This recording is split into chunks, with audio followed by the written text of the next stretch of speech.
Good morning. My name is Tom Wright. I direct the Center for the United States and Europe at the Brookings Institution, and I am delighted to welcome everyone here today for a virtual seminar on the future of transatlantic relations from a French and German perspective.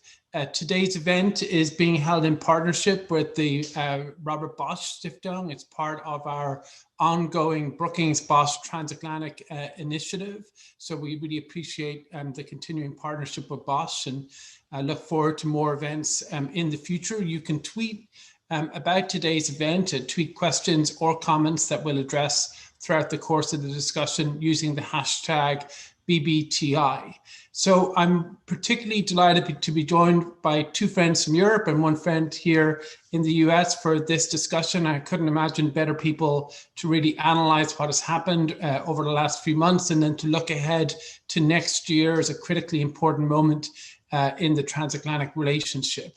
Sebastian Groth is the Director for Policy Planning at the German Federal Foreign Office.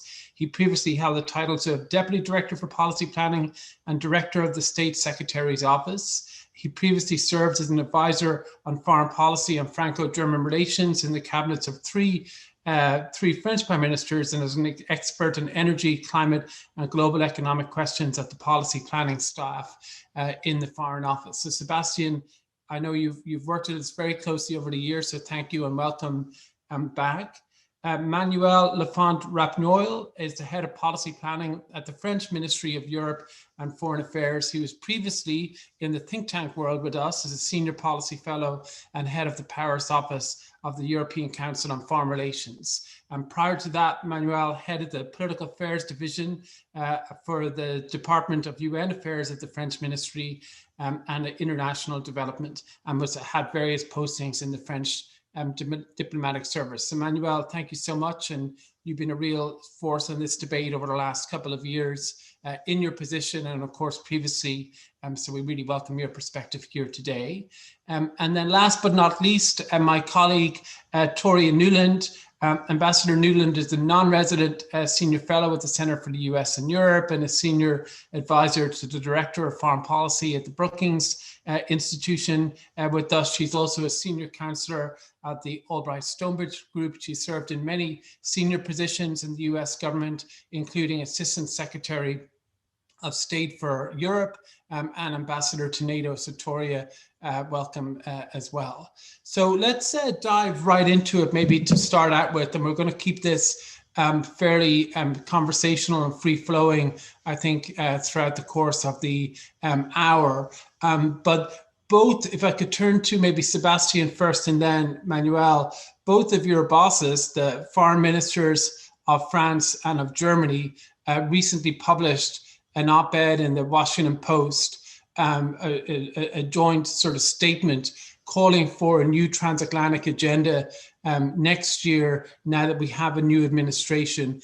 Obviously, the last 4 years have been particularly difficult. There is a sense that this moment is maybe an unprecedented moment for, if not a reset, for really a deepening of cooperation on multiple fronts, and that if we don't avail of it, it may not arise again, and that we're seeing sort of similar challenges domestically and internationally, and of course with the pandemic as well, that need to be addressed.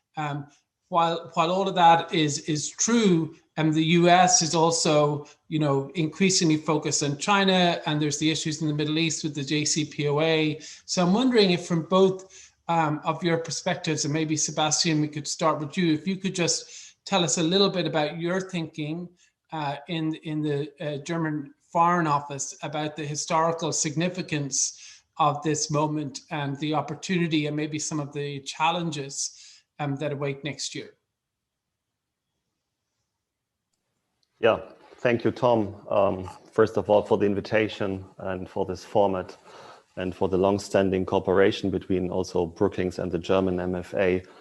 I think you rightly said that the 4 last years were not a very easy ride, especially for Germany. We somehow felt a little bit in the limelight of the Trump administration in a negative sense. And that was a new experience for us after 7, almost 8 decades of very trustful and constructive friendship and alliance. I think by the end of the day, we managed somehow to limit the damage as much as possible to the transatlantic relations. And we still had a chance to maintain very, very solid and good relationships also between the administrations. I can't talk for the political level though, but on our level, it was still very functioning. But I think still now it's really the time to turn this page and look forward. And the mood in Berlin in general, in the Foreign Office, but also in Parliament and in the other ministries, is very, very forward-looking, very positive. We are ready to open a new chapter. Both ministers, Le Drian and Maas, wrote in their piece about a new deal. That means it's a give and take. And we are also ready to invest in this partnership. And I think there's a lot to do, a lot to tackle together. You talked about COVID, talked about climate, but there is a lot of, I think, very, very important foreign policy dossiers that go beyond the core of the transatlantic relationship. But the proof really is of the transatlantic relationship will be beyond the core of the transatlantic relationship, but on very, very important issues that are on the table, and I'm sure that we will tackle in the course of this discussion. Thank you, Sebastian. Manuel, if we could turn to you, and you know, France, I guess, had a little bit of a better relationship with the Trump administration, at least for part, than Germany did. I guess I'm slightly tempted to ask you if there's anything you'll miss. So maybe you can address that. But also just give us your perspective, I guess, on in terms of next year and the opportunity, but maybe also some of the challenges or the things that you think it's important for the Biden administration to know, that it's not just sort of a reversion to the status quo ante. You know, what has changed over the last 4 years from where you sit in Paris? Thanks, Tom. Thanks also for the opportunity. This is obviously a good moment to have this discussion. And as you know, a policy planner's job is to contribute to the minister's strategic thinking. So one of the consequences is that what I will say does not necessarily represent French official positions. I need to state that out from the start, but clearly, I think that the coming period is an opportunity that we need to seize. And I'm not sure we will miss some things, because the things that we have enjoyed, if any, in the recent period, I don't see any reasons we don't still enjoy them in the coming period. So we're not going to miss them, but we're going to be able to build on them and move to another step. And obviously, working collectively with our European partners, including Germany, is part of the things that are going to be important. I think I concur with a lot of what Sebastian and I said, so not to repeat or paraphrase. I think we're aware in Europe that not everything is going to change, that some patterns were already there before the Trump administration. That's the focus on China, the pivot to Asia, that's the insistence on burden sharing, the reshuffling of trade policy, etc. But these patterns will probably take a very different form, and there will be some important differences. On substance, I can think of climate, I can think of human rights, and in terms of methods, I mean, the idea that diplomacy needs more space, that allies are important, that multilateralism matters, and the fact that EU will not be considered as a foe, or that NATO will not be deemed obsolete, are really key changes. And these create an opportunity that it's all the more important for us to seize, that the polarization also in the US seems here to stay, with the uncertainties that it brings in terms of the consistency of US foreign policy over time.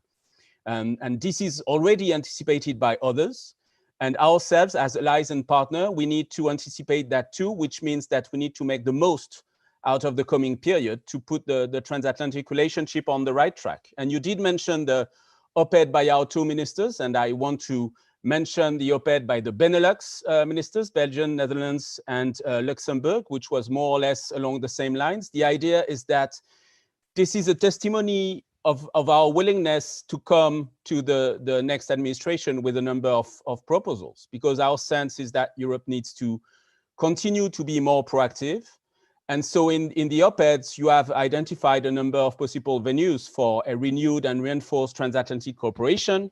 And as Sebastian pointed out, this is not just for renewing the bilateral relationship between the US and Europeans, but also to work on more global issues, the current pandemic, the post-COVID recovery, the climate, preserving the global order, reinforcing European security, engaging, competing and rivaling with China, Iran, Turkey, terrorism. There's a lot to chew on today. So thanks for the opportunity to discuss all this.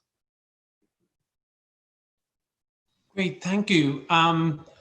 Toria, you know, you've been involved really as a driving force on US policy to Europe for some time. You know, I guess you've always sort of argued the US needs to have a very engaged position, but could you maybe tell us a little bit about your thinking about what makes this moment different, if anything, and how do you think these proposals from European countries will be received, you know, at this point in sort of the process here in terms of a transition and then the early months of the new administration? Well, thanks, Tom. And it's great to be here with Sebastian and Manuel, who are the big brains of their ministries and at this extremely important moment. First, just to make the same disclaimer, I can't speak for the incoming Biden administration. Lots of friends already named, but you know, my comments will be based on what the president-elect and his key advisors have already said publicly. I think the first thing to understand is that in Joe Biden, you have a lifetime committed Atlanticist. You also have a leader who starts from a premise which is 180 degrees off his predecessor, namely that the United States is strongest when it works in tandem with its allies, and that Europe is the core of that alliance system, and that all of the great challenges that our nations face can only be tackled together. And then I think there's what's new now, two things. First of all, I think the Trump term has proven that when the United States goes it alone and takes a America first unilateralist approach, the results are not better for the American people. We've had to, we took on the China challenge all by ourselves. The American farmer took the entire burden of sanctions, and the results are not necessarily any better than where we started. Similarly, Iran continues to gallop off now on nuclear, but also on its regional agenda, and the examples of that just go on and on. So, but by the same token, I think you have a Biden administration that comes in feeling like the moment is existential. It's not only existential in terms of the need to rebuild, revitalize, build back better, as Biden says, in our own spaces, and ensure that the money we're pumping into our economies for revitalization is greener, is more innovative, brings the middle class along. But I think he will also come into office feeling like we're in an existential moment vis-a-vis the challenge from the rising autocrats, that they have had, China and Russia in particular, for years to deepen their hooks, not into our alliance system, but also into changing the global rules of the world. And that we've got to, as liberal countries, work together, not only to defend our free and open and secure system, but our values at home and abroad, as well as strengthen global rules of the road that favor freedom. So that's going to create a very, very ambitious agenda, I think. And it is very welcome that we have positive signals already coming from France and Germany, traditionally the engines anyway of the European Union, but increasingly after Brexit needing to work even more closely with them. But I think the agenda is going to be so ambitious that we may come on a little stronger than Europe is ready for. So not simply the global health agenda, but economic renewal. How do we harmonize our investments that are greener, more innovative, et cetera, to strengthen our liberal economies? The China challenge in all of its elements. And pieces of this will be in the nation-state relationship, pieces of this will be in the US-EU relationship, and pieces of this will be at NATO. So having to restructure so that we are creating unity of effort in the way we deal with the trade challenge together, the technology challenge together, the investment challenge together, not to make a permanent enemy of China, but to ensure that the rules of the road protect us from being abused. And then the whole, securing our technological future in a way that favors freedom. And that's going to be hard work. And will Europe wait for us as it marches off to do all kinds of rules on privacy and competition and these kinds of things? I think there's more energy now in the United States for doing the same, but we will do better if we can do these things together, and many, many other issues. So I think it's extremely welcome, but we can't just go back to where we were.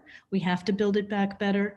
The agenda has changed, and the challenges to the way we live have changed internally and externally. Thank you, Toria, and please feel free to comment on Toria's remarks or each other's remarks as well. But I'd like to turn to one thing Toria mentioned, which is on the pandemic. And, when President-elect Biden takes office, by some estimates, there'll be possibly 4,000 people a day dying here from COVID in late January. We're looking at a pretty dark sort of winter. Germany, of course, has gone into, I guess, another stage of lockdown now. And, situation in Europe is difficult, and we do have hope on the horizon in the form of the vaccine, but all of that will sort of take its course, I guess, with the public health experts and the infrastructure put into place. The job of diplomats will really try to piece together the international part of this equation, whether it's through a G7 or G20. We can expect Biden to rejoin COVAX and ACTA and recommit to the WHO and do all of that stuff probably in the first few weeks. So I guess my question is that looking beyond, that initial re-engagement, what are the lessons that your governments or that you personally have learned, I guess, diplomatically and geopolitically and on global public health from this crisis? And how do we, to use Toria's and the president-elect's phrase, how do we build that back better? We had 15 years of cooperation with China after SARS, and it didn't really yield all that much when COVID hit. We had the US and UK ranked as the world's most prepared countries for a pandemic a month or two before the pandemic hit, and that didn't matter at all.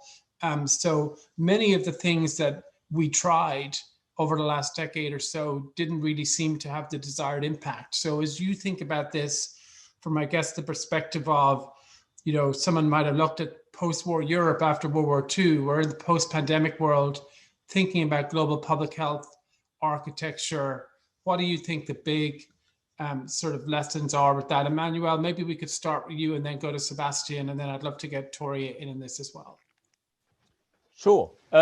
So in Europe, I think one of the things that was very striking at the very early stage of the crisis is that whereas the theory seems very clear that this is something that is global and therefore we need to tackle it together because we can't really fight it unilaterally on a national basis, the initial impulse was more of border closing and everyone dealing with its own parts or aspect of the health crisis. But we pushed against that quite quickly and effectively. You add coordination to keep the borders open to the extent possible within the EU. You add trans-border cooperation between hospitals. For instance, Germany hosted a number of French patients because the French hospital in eastern France, the hospitals, the ICU were full. We had actually a lot of cooperation in terms of providing masks and equipment, even though maybe we were not as good as the Chinese to communicate about it. But if you look at the figures, I think there is no comparison possible. And we learned from that for the actual second wave, where I think we've done a much better job at not going through this kind of uncoordinated first phase. More than that, we actually work together also for the economic part. And there is this big stimulus plan, which is kind of a sea change at the EU level. And clearly, this is something that we are aware that doing it at the EU level is good. Doing it at the global level would be even better. And that's why you have seen the Europeans and France, and I let Sebastian speak about Germany, but Germany was there very much too, pushing so much for this so-called ACTA initiative to prompt, accelerate access to the various tools and equipments that you need. And there is in that the COVAX mechanism, which is to facilitate access to the vaccines itself.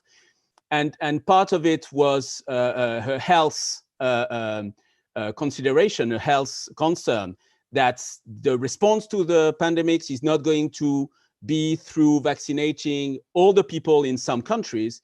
It will be through vaccinating some people in all countries. So we need to make sure that access is as widespread, is as developed and as effectively targeted as the health policy, the health priorities go.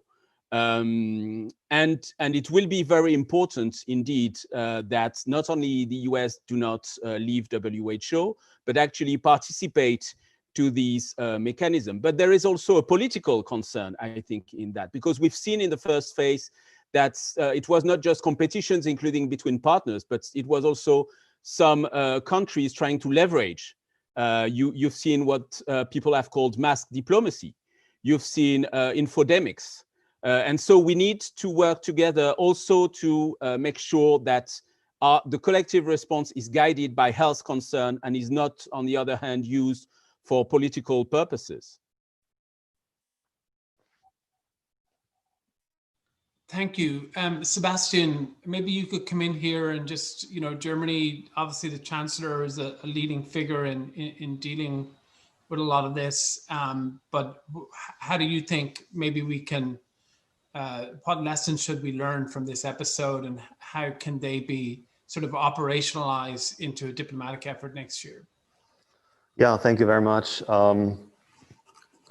I'd like to make three observations. I think we have to rethink our concept of security. We need really a comprehensive concept of security. What we've seen here in this pandemic is that sort of external shock, which was not in itself a black swan event, because we had a lot of warnings before.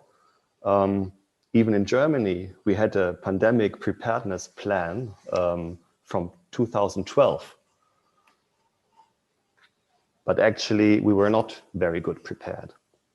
So I think this is something that will be discussed and has to be discussed in all the national and international fora more intensely, how shocks, pandemics, but other external effects also on the society could destabilize and lead to a fragmentation and destabilization of, by the end of the day, of stability and even peace. The second point I would like to make is the importance of statecraft and trust, the importance of trust into institutions and into the capacity of the state to answer to some of these challenges that are connected to the pandemics.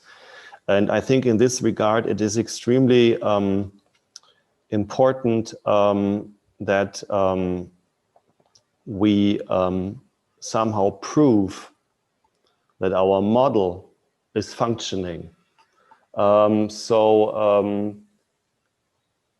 If you read this whole pandemic as a systemic competition also, so how do state institutions, governance systems respond to it? I think also the West, so to speak, has to really do some homework and to win the next round. And it's extremely important in terms of soft power of our model, but also in terms of hard power, I think. In this regard, I would like to come back also to what Manuel mentioned, which is the experience cycle of the European Union, where we started really with the dynamics of retrenchment and renationalization. And my feeling is that this was really a shock for all of us to see how fast a construction that was built within 60, 70 years is or was put into danger within weeks or days. And I think we drew some lessons from this. And when you look now to the result of last week's European Council, Europe now put together a financial package which is combined the multi-annual framework and the EU Next Generation Fund, the recovery fund of 1.8 billion euros. So alone 750 billion for the recovery fund, which is the biggest amount of money and investment in an international context as an answer to this crisis. And I think this is a very, very big chance.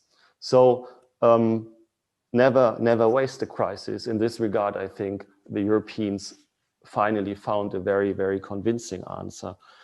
My third point would be the relevance of international cooperation. And you made the point about WHO and vaccination and G7 and G20 and the IFIs. I think we should not underestimate this. We have to prepare the multilateral body now for the next crisis, and WHO plays a very, very important role in this regard. And France and Germany put some reform proposals on the table with regard to financing, to mandate, to prevention, to the local structures of the WHO work in the field. And I think this is something where we need also a strong American voice and participation, and we are very much looking forward to the US rejoining. Actually, you never really left, but coming back to the table and being a strong player in global health issues. Second point in this regard is vaccination. I think we are running the big risk from moving from mask diplomacy into vaccine diplomacy, and we should get our act together as the West, as the liberal free world, to play a significant role here. And Manuel mentioned the instruments that were built in the last weeks, COVAX and ACT. We have good products, even a German-American product, Pfizer-BioNTech cooperation, that we should offer and should put into this portfolio. Last point on G7, G20 and the IFIs. We will run into a very difficult situation with regard to the developing world next year and the time ahead. Not because of the first degree effects of COVID, but the second degree effects, poverty mainly, and the economic cycle that will be downgraded constantly. So I see also this as a chance in a way to reconstruct G7, G20 and the IFIs to move ahead with some of our discussions with regard to special drawing rights in the IMF, with regard to debt restructuring if there is need, but also a very, very big chance to insert China into this discussion, because China is a stakeholder in all of these questions.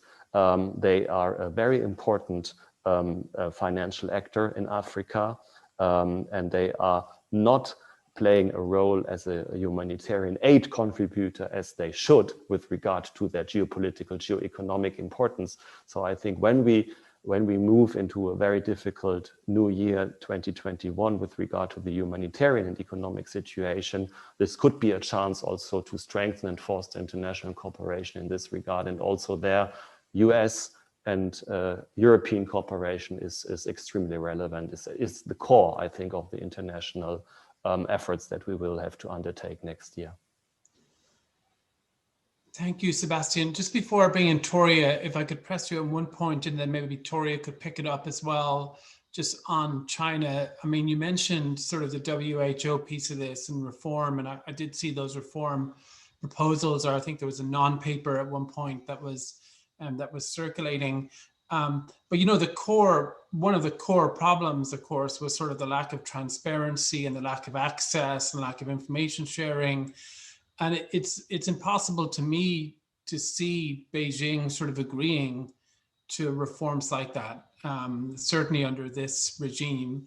And so I guess my question, just to push you a little bit, is, you know, we can talk about, and we should, you know, engage with China and with other countries on this, but should we also be realistic about maybe the limits of that cooperation, and what should we do, you know, to compensate or to hedge against sort of a lack of cooperation? I mean, you've seen now, like, basically a year of empirical evidence about how countries have behaved. The US, granted, has behaved very nationalistically, but there's been a change, obviously, in government. So that has changed. But what lessons have you taken from the, you know, empirical record from Beijing? I think the most important lesson is if there's a void, China is ready to move in. You see this in WHO, you see this in the vaccination question, you see this with regard to personnel that they try to position very strategically in very, very important postings. So the first, I think, task for us is to avoid these voids and to be an active player. I mean, China now has a number of bilateral agreements with regard to very big vaccination programs. And I think it is not in our interest to at least give them the monopoly on this. So we should offer our own programs to the world and to the countries in need. The second point on WHO, I totally agree that there is a lack of cooperation and a behavior that is absolutely not acceptable with regard to information sharing and transparency. But on the other hand, I think when we really talk about health and vaccination as a global public good, we should try our best to bring in also the important players like China is, and press. We did this during the last World Health Assembly with a resolution that was tabled by Australia, but also the Europeans supported this approach, and we have to be very clear in our messaging with regard, for example, to this WHO task force that should go also to Wuhan and analyze the root causes of this outbreak and look into the history of this pandemic. Without any naivete, my feeling is that, and I think also President-elect Biden wrote this in his piece in Foreign Affairs, that it is in our interest also to engage China as much as possible in the fight against the pandemic. Thank you. Toria, if you'd like to come in on either the pandemic or China or a combination of both, but where do you see this sort of global public health diplomacy headed next year? Well, first of all, I agree with virtually all that's been said by Sebastian and Manuel. You know, from a US perspective, we, in advance of this, had dismantled most of our own tools at the federal level. And I think what's most important, I can't remember which of the guys said it, but that health security now needs to be understood as a matter of national security and international security, and it has to be treated as such. With regard to China, just a few examples. When we dealt with SARS, when we dealt with Ebola, we used, first of all, our bilateral health relationship with China. We had advisors on the ground who were part of helping the Chinese manage the epidemic for SARS in their own territory. It is conceivable that if that US team, which could have been internationalized when we first saw COVID emerge, if it had still existed, the Chinese might not have had such a bad outbreak.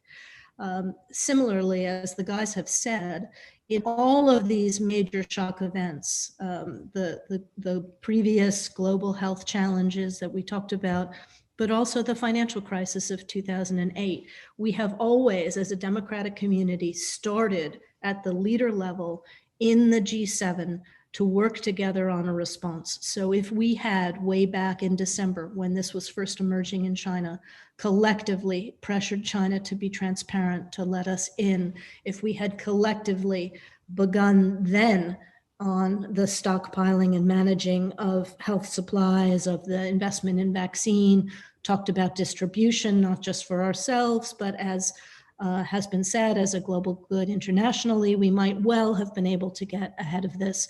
And if we had spoken at that time as a strong collective free world voice in the WHO about needing to have more information about the virus. So what I take from this is similar to what the guys have said.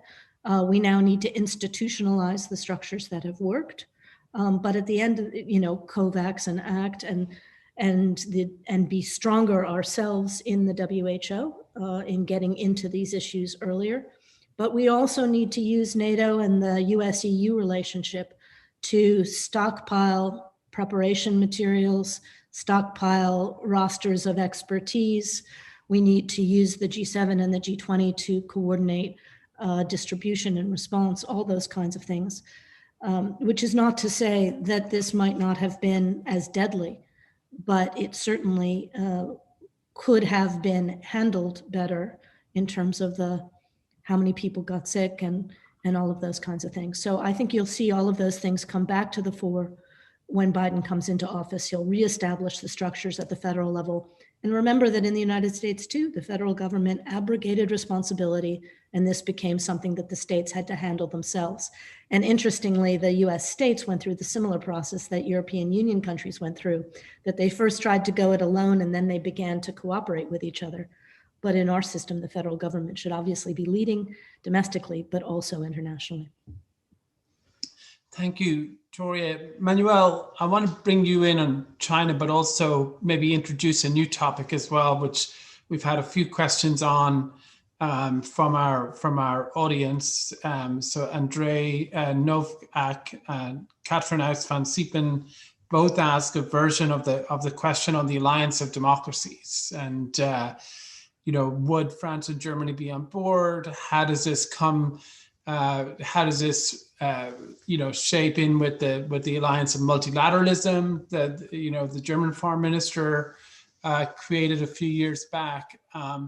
So I'd love to get your thoughts on that. I mean, this is a proposal by President-elect then candidate Biden, at a very early stage in the primaries, and now that he's elected, there's some discussion about whether or not he should go for a major summit of democracies.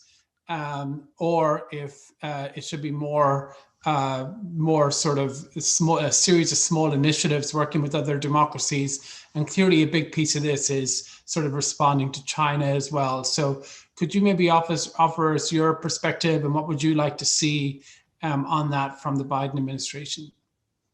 Yes, of course. So first on China, and I think that the question you just asked on WHO and transparency is a good example, because actually China has already agreed on transparency, and that was the reform in 2005 after the SARS crisis to transparency, to a reform of the international sanitary regulation, which creates transparency mechanism. What we need is to strengthen the implementation of this transparency mechanism, and that is to support and strengthen the WHO Secretariat. So we'll get to the kind of transparency that we need on global health if we support the Secretariat rather than leave WHO, and if including provide the funding that it needs rather than let others provide some funding, and strengthen it from within. And that was the idea of the Australian initiated and European-backed resolution at the World Health Assembly. On China in general, I think there's a lot that we can do together, a lot more than what we've done for the last 4 years.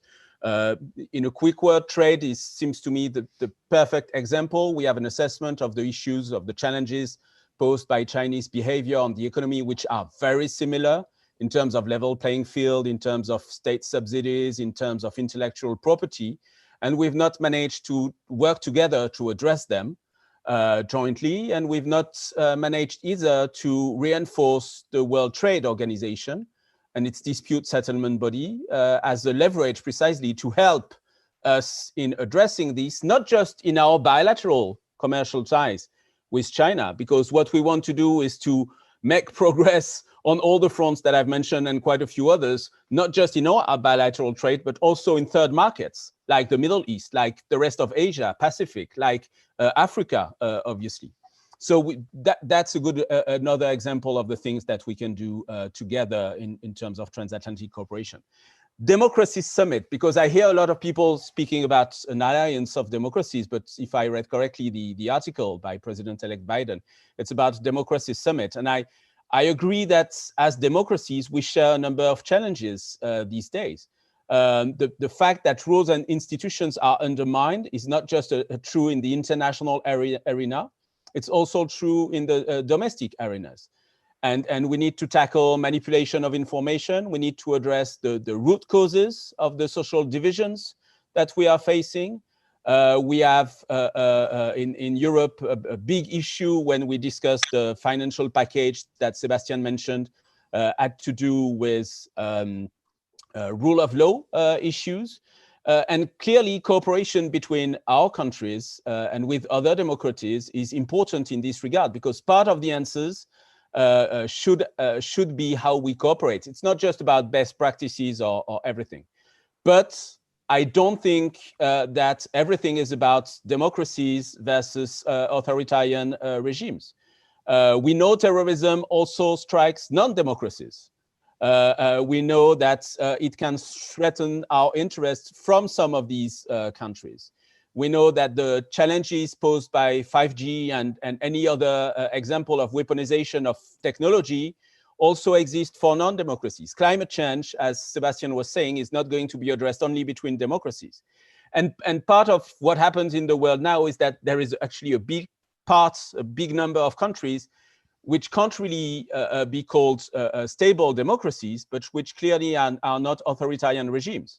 And these are probably the most important players and places where we need to work precisely to progress on human rights, rule of law, stability, prosperity, etc. So that is, I think, the kind of spirits through which we would look at the proposal coming from the next US administration. Thank you, Manuel. And yes, I did. If I said alliance, I definitely did mean summit. Sebastian, how do you feel about the Summit of Democracies? And do you think sort of that's the best way to proceed, or are there other ways of operationalizing sort of cooperation amongst free societies? Yeah, thank you very much, Tom. No, we try to understand it better. You asked if we are on board. We don't know the ship yet, so but I think generally we like the idea very much. We are, I think, in a period where we have probably to defend a little bit more rigorously our values and our models.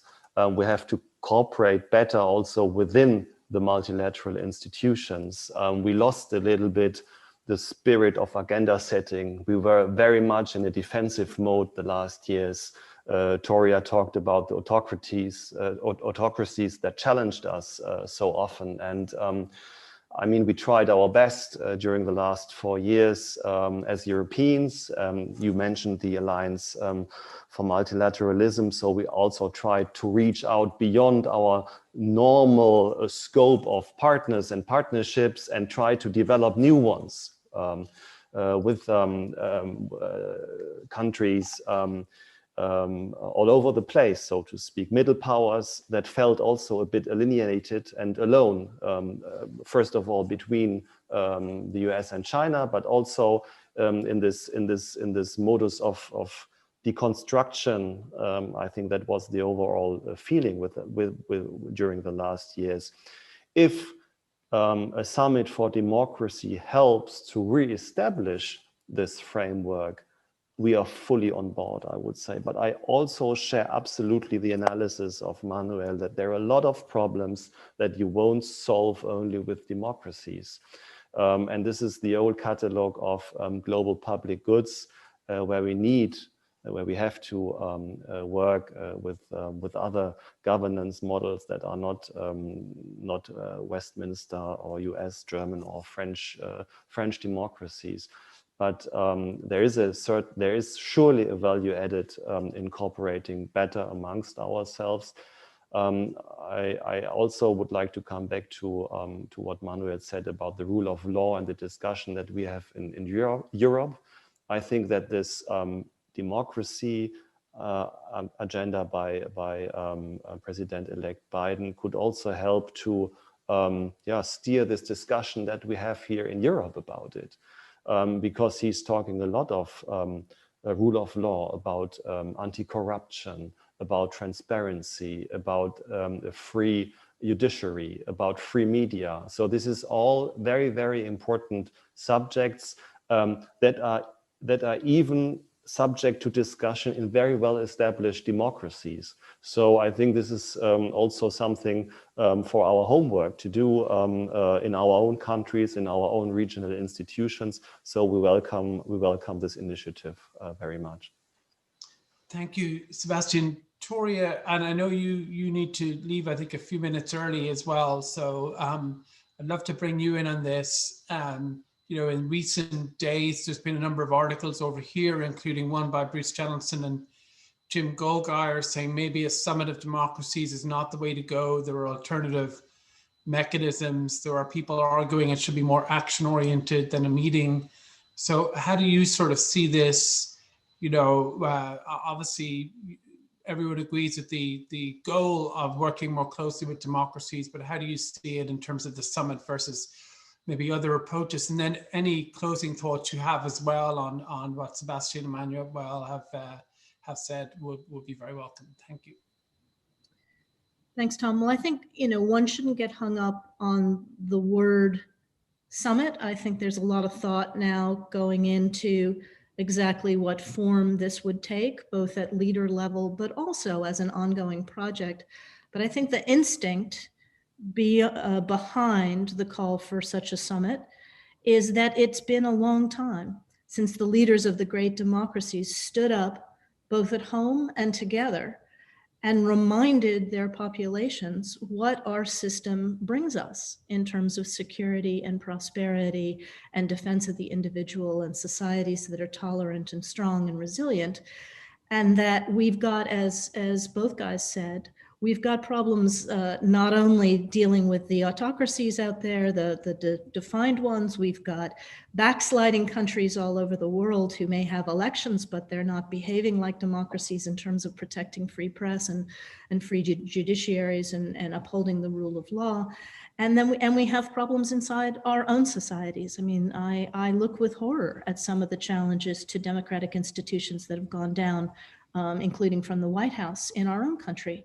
Over the last 4 years. So I think the idea here is to pull the great democracies together at the leader level to remind ourselves what we have here and to commit with a work program, I would guess, to strengthening within to broadening the community of true democracies and working together on common problems and with countries that are backsliding in our common interest, because there's a lot of challenge to whether the model actually works, and it's time to stand up and defend it. So I think that's the instinct.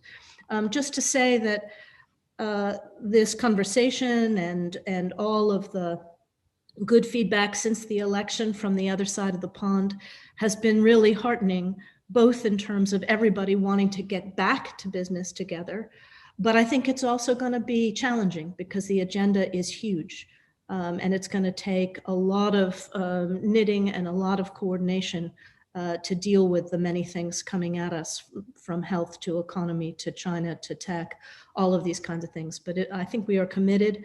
I think the United States, frankly, we've been interested in the strategic autonomy debate on the other side of the pond. I am in the camp of Americans who think that there should be nothing to fear in Washington or in the US from a more autonomous, strong Europe. I think of it like a marriage, the stronger the two partners are, the stronger they are together. And the more Europe can do in its own defense and other things, the less we have to do together and the more energy we have to attack global problems, as long as we're not disconnected, as long as we're not going separate ways. And I think you will have a US who is no longer pushing Europe away, but embracing Europe tightly, maybe too tightly, so we'll have to see how that goes. And the last point is simply about the UK. After Brexit, which we hope will be smooth in the next week or so, it's going to be very, very important for all of us to relink hands with the UK and ensure that London stays a strong global player and is well docked into the US-EU conversation, the democracy conversation, and is really the global Britain that they have said they want to be. So with that, it's great to see the colleagues. I apologize, Tom and everybody, that I have to jump and go talk to the Minnesota Business Council, which wants to do more with Europe. So I will go do that. Thanks. Thanks, Toria. Thank you, and Godspeed in the next meeting you have in furthering transatlantic ties. I'm sure be very welcome in Paris and Berlin as well, but thank you. Manuel, I have a question that sort of follows on from what Toria said, and obviously there's so much on the table and we only have 10 minutes left, so I will be pretty quick. But Doug Redeker, who's a colleague of mine here at Brookings, he asked a version of this. He said he would be very curious about what Europe's reaction would be if the Biden administration were to take a leadership role in spearheading an extraordinary meeting of the G20 or something like that. Are Europeans, he asks, ready to embrace American leadership, or are you sort of simply looking for engagement? And this sort of gets to the question I think that is particularly pertinent in France about what the sort of status quo ante is, if we're going back to sort of a US-led order in Europe, or if there's a need for a more unified European voice, and maybe sort of a different approach to doing this. And so could you maybe talk to us a little bit just about how you see, that dynamic of American leadership playing out, and what is it that you're sort of looking for from Washington? Well, I think that the next administration is going to be looking at ways to exert more leadership, but it's not expecting just followership. It's also expecting others to take more responsibilities, and that is exactly what Toria was saying about the importance of European sovereignty. And so on the particular idea that the US would call a prompt G20 summit, for instance, to coordinate better on what we discussed earlier, the vaccine issue, and more globally, the kind of reorganizing and giving more momentum to the effort for global recovery, and not just recovery, but actually, as the phrase goes, rebuilding, building back better. That is going into green transition and going into digital transition and going into a more inclusive economy, this would be very much welcome, if only because these are things that we've been trying to do. And I say we to mean Europeans. France clearly is part of this effort we've been trying to do for the last 4 years. So these are things. It's not that we're waiting for the US to take the leads. We've done already quite a few things, and if the US wants to lead into these areas, it will be very good. But I suspect that the US will also want Europeans to actually do their part and take more responsibilities themselves. And that's the kind of partnership which I think will work best for both sides and will be more compelling to put the relationship back on more sustainable, perennial tracks, which is really what we need to do right now. Thank you. Sebastian, if I can ask you a different version of the question, maybe bringing more of the economic issues. You know, one thing we've heard from the Biden team is that they want to move beyond the old FTA model of sort of tariff reduction, regulatory alignment. It sort of sounds to me sometimes like it's a little bit more French. You know, it's sort of looking at ways in which you can reform or regulate the global economy, make it more directly, you know, related to the interests of the middle class. You know, that they're focused on the international tax piece of this as well, which is obviously a big thing in Europe. What is your perspective on sort of that changing foreign economic policy agenda? And do you see it sort of as a welcome development, or would you like to sort of resurrect sort of TTIP and that model? Yeah, thank you very much. We follow with interest the discussion in Washington and beyond about a foreign policy for the middle class as well. And I think that plays a little bit into what you are describing. I think there is a genuine European interest to strengthen trade ties across the Atlantic. And on the other hand, there's a shared interest to make these agreements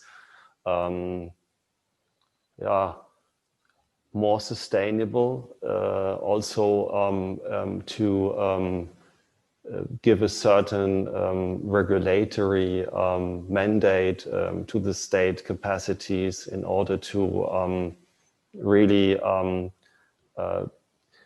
at least reduce the negative repercussions that could have some of these agreements. And I think this is fully understood.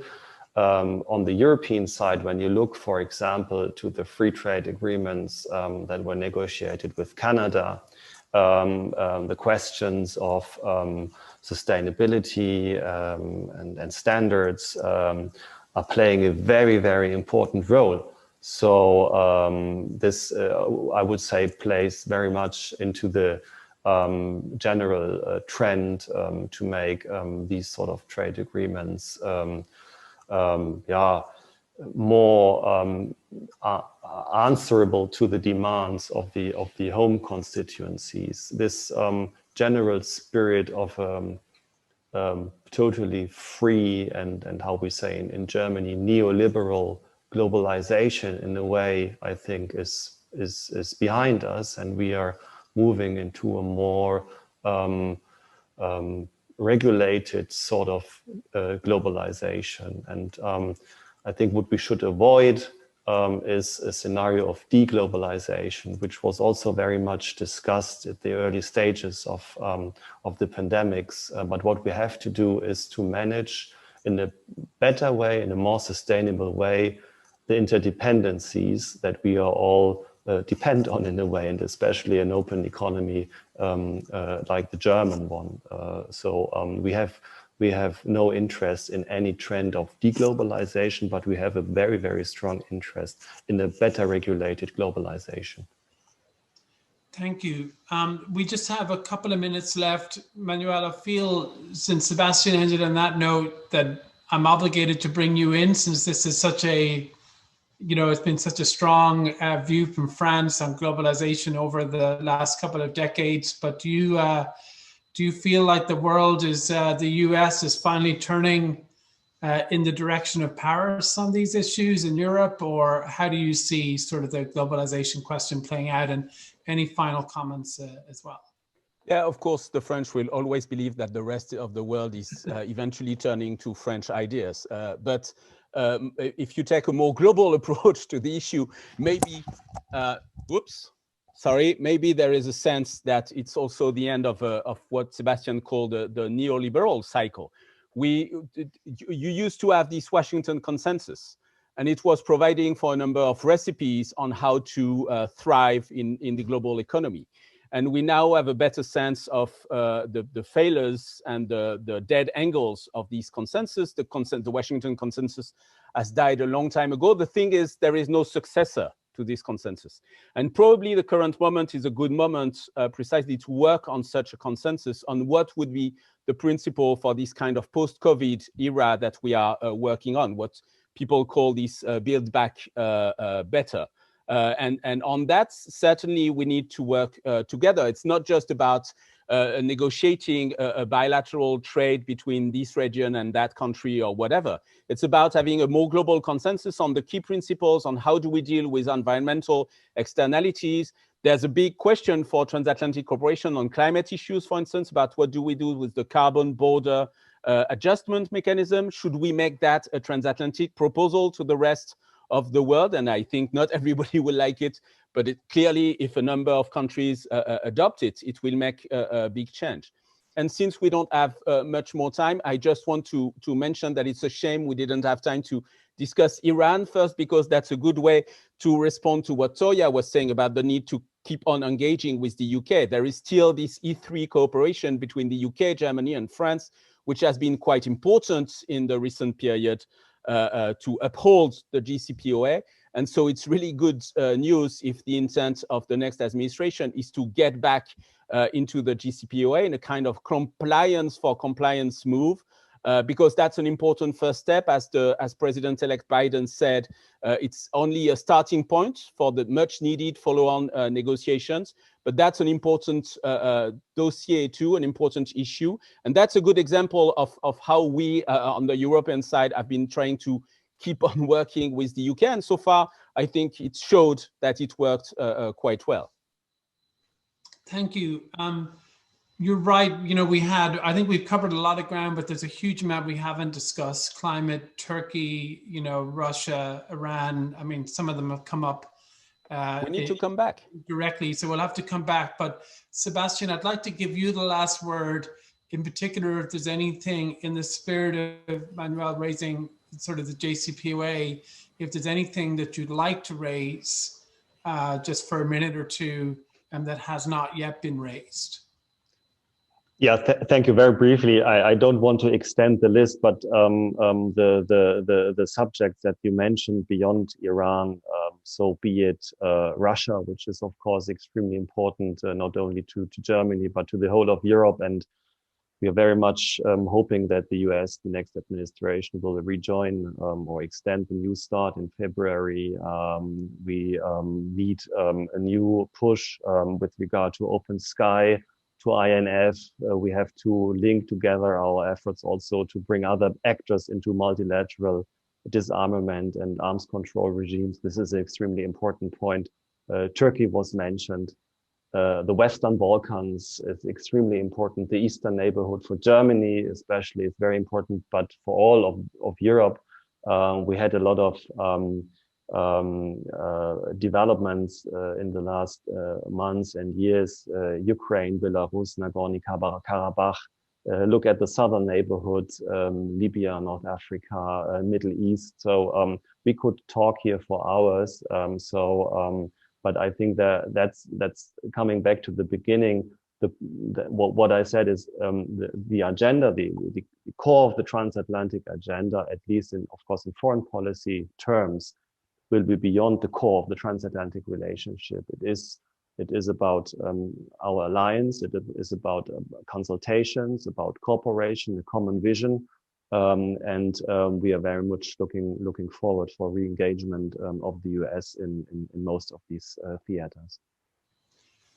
Sebastian, Manuel, Toria, thank you so much. As you both mentioned, we have more than enough to come back to discuss. So maybe around the time of the inauguration in a month's time or so, we can reconvene and talk more about some of these issues. But thanks so much for your time, and thank you again to the Bosch Stiftung as well for partnering with us in today's event. And thank you to all of you who joined us online. And with that, we're adjourned. Thanks for watching. Be sure to like and subscribe for more videos from Brookings.